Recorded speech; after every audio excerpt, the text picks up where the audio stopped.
Hello and welcome to Travel Beans. I'm Emma, behind the camera is Alex, and today we're abandoning our van. In the last video, we returned to the UK after 3 months of living full-time in our self-converted VW camper van. In this video, we reflect on what we loved and hated about van life, as well as the upgrades and changes we would like to make to our van for future trips. They say the best time to pack for a trip is when you just return from one, because it's all fresh in your mind. So with that in mind, having just lived in our van full time for 3 months, we thought now would be a good time to chat to you guys about what we loved and what we hated. In the last video, we explained why full-time van life isn't for us, and quick recap, the 2 main reasons. The first one is that we need to save our EU days because we are only allowed to spend 90 days within 180 days in the EU. Number 2 is that we have figured out the way our brains work is we can't just travel open-ended, and we need a point to the trip. Yeah, something to be working towards and going to, that we can kind of have an end date in mind. So our next trip in a couple of months with the van will be doing something all around Scandinavia. We are going to take a couple of month break with the van. Yeah, no, without the van. Without the van. A break from the van. It's time for a break. So let's get into what we loved, hated, and the changes we want to make with this van.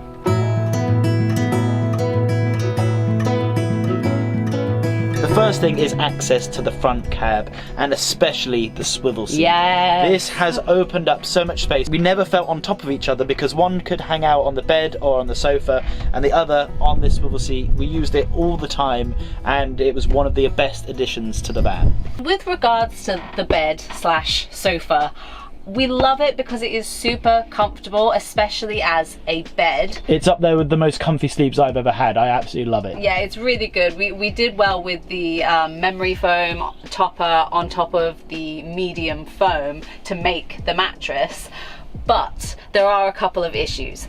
First issue is that I think it needs some kind of little lip here to stop this cushion from sliding forward. So whenever we sit on it like a sofa, it's really comfy, but as the time goes on, we're just like sliding further and further off, which is really annoying. I'm a monster sloucher as well, so it's more I'm annoying Emma in that situation.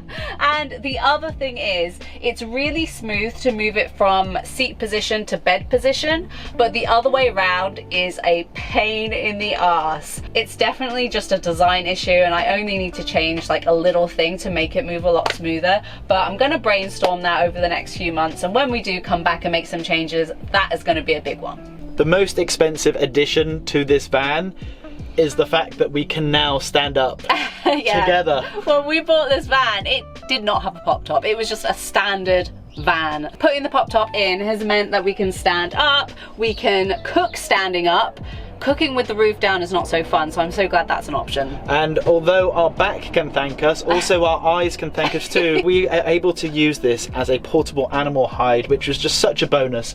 The fact that we can pull this bed down and unzip the canvas means that we can look out and watch wildlife to our heart's content. And we were even lucky enough in Croatia to see a wolf. It was incredible, wasn't it? Yeah. Like, it was a real pinch yourself moment, like, wow, we're living in the van and we're actually using it the way that we wanted to use it, and that was to drive around nature, spotting incredible wildlife.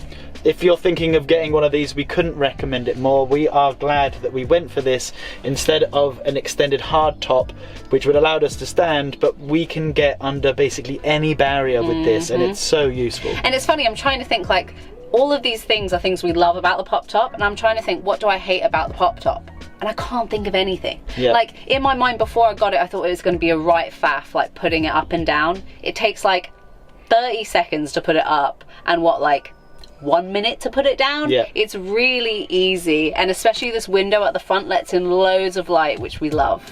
One thing I didn't love about van life was going to the toilet. It wasn't ideal, however, it was definitely doable. Let's put it that way. It wasn't completely unpleasant. Our way of doing it was with this urinal and this collapsible toilet, but I think rather than explaining it myself, I think it's just better to go back to what Alex said a few videos ago. Because we don't have a separate bathroom in this van, and I know a lot of you sick wants to know how we go to the toilet. And of course we use public toilets as much as we can, but that doesn't mean always the case. Basically, these two contraptions are how we do it. I did rinse that out earlier. That's why it's wet. This is basically the she-wee. This is for Emma to do her weeing needs. Yes, it's not so easy for a lady. And this is the bin of death. Depending on the situation, you might see me wandering the streets alone, cold, any time of the day, because Emma needs to go and she needs to go now.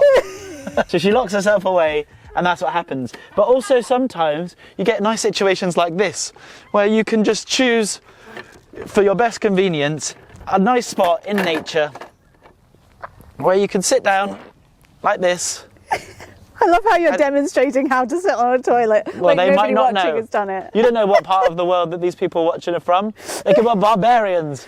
They don't sit on a bin. They don't sit on a bin. And you get to sit out, enjoy nature, watch the birds go by, and do your business. And you're saying, Alex, you're disgusting. You're pooing directly into a bin. But that's the joy of this bin. You'd poop directly into a bag. Like a dog. Well, I mean, they don't poop directly into the bags, do they? I guess No, they put it on the ground and then they pick it up with the bags. So this is where you do it, and then you can actually just throw. So you just take your business out. That is just air. That isn't a real demonstration. And then you throw it away. We did actually have a different toilet that we took on our Scotland road trip. Now there are pros and cons to that one as well. We do really like it, and it is especially good for stealth camping and when you're not going to be able to go out and empty your wheeze so often. So for that, I would definitely go for the Kildrick loo that we had before. But for wild camping especially, this setup was just much better, especially in a small van. I have absolutely loved our heater. We have just done a whole winter van life trip for 3 months, and this bad boy kept us warm the whole time. We could not have lived without it. We would have actually become frozen beans if it wasn't for that heater. The only issues we ever had was due to user error. So some mornings we would get frozen in the van, and that was purely because we didn't turn it up hot enough. We kind of forgot that that was going to happen. Our last van life series would not have been possible if it wasn't for this diesel heater. Next up is storage. We have absolutely loved the amount and sort of the variety of storage that we have in the van. So we have this shoe storage box here, which has been so handy. We use it all the time. This little wire rack I think was actually designed for a kitchen, but I just got it to put all of our sort of bits and bobs, especially sort of toiletries and stuff that I might want to access while we're in bed. It's been really, really handy. You can't underrate how useful just all storage is. It's so we could good. do with loads more still. Exactly, but like little you could bits. put another thing over here, like you could put some storage at the back here. Like my brain has so many more ideas for storage that perhaps we'll implement in the future, but as it stands we've been pretty happy with it. This bit up here is where we've kept a lot of like our socks and underwear, stuff like that, so it's just really easy to grab them. This storage for our clothes was incredible, and actually something that I just didn't do because I forgot was attach this top bit, but it ended up being really handy because anytime I needed to grab a t-shirt or something and the bed was already pulled out, I could just lift that up and grab it from the top. Something that we got whilst on the road was actually these two little boxes here.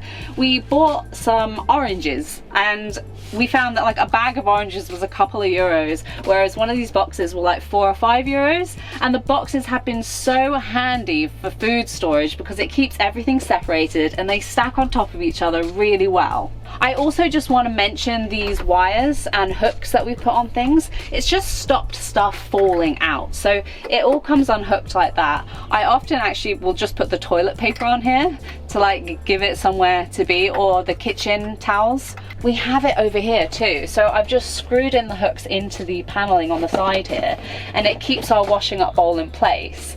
So whenever we have dirty dishes, we just shove them in here, and then when it gets full up, we do the washing up. Another thing that we bought before we left were these magnetic hooks. These are one of my favorite things in the van. They're like one of the cheapest things for the van, but one of the best. Because we have these big strips of metal on the side for the pop top, We could just stick these hooks anywhere. So anytime we have wet clothes, the chopping board is being held up by a magnetic hook. They are the best way to upgrade your van and making your life easier. I loved having this fridge, which is a 50-litre fridge, and it never felt like we needed more space, and I just loved filling it up with local produce from different places around. So recently we were in France and we stocked it up with wine, cheese and meats and breads and loads of great stuff. The only thing that I would change is the fact that, as you see, when it opens like this, it moves into our very small living space. Yeah.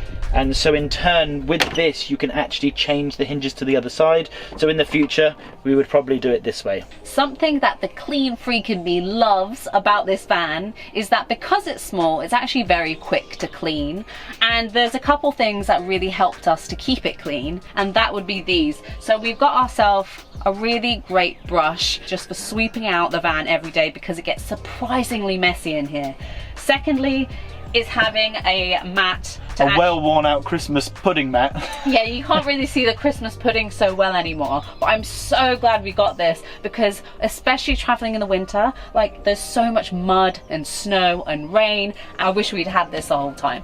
The leisure battery covers lights, refrigerator, heater, all that kind of stuff.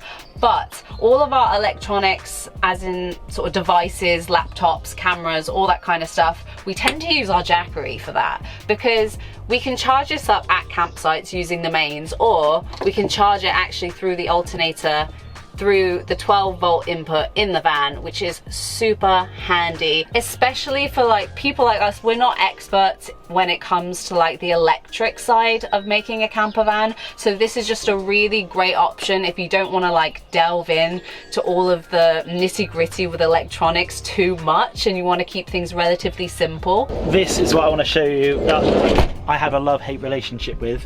This blackout blind sort of film stuff that we stick onto the windows is so good for stealth camping. No one would ever have a clue that you're inside your van. The problem is, when you want to see outside, you can't, and it's annoying, and it's a little bit of a faff to put on and off. So yeah, because you have to get it lined up perfectly. We would kind of leave it on most of the time, unless we got a really nice location like Lake Annecy recently. But if you see, this is actually just all it is. It's just a film. Yeah, and it's actually really depressing. Like when you take it off, you realize how depressing it is not being able to see outside for most of the time. But this is definitely one of the best things that we have had. However, in the future, adding curtains, blackout curtains especially, this was just a stopgap that ended up being something for 3 months. But when we do our trip to Scandinavia, we will have curtains. When we designed this van, we decided to go for more of a camping kitchen setup rather than like a static one that we would actually be able to move in and out of the van, especially in the nice weather. And I'm so glad we did because the kitchen is one of my favorite parts of the van. We went for this cooker, which I really, really love because although it's a camping stove, it's like cooking on a normal gas hob at home. Two really nice big flame, plenty of space for full-size pots and pans cooker, and I love it to bits. We just plug it into our camping gas with this quick release valve, which I also really love, and we can take it in and out in the van as we please.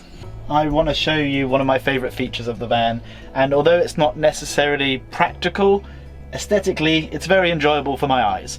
And this here, we have this blank canvas, and we bought on our trip one of these cameras that can print off memories as you go, and we've really enjoyed some of the absolute highlights adding things on our trip. So for example, we rented a cabin when we were in Austria and we got snowed in, and this is just a really nice representation of that.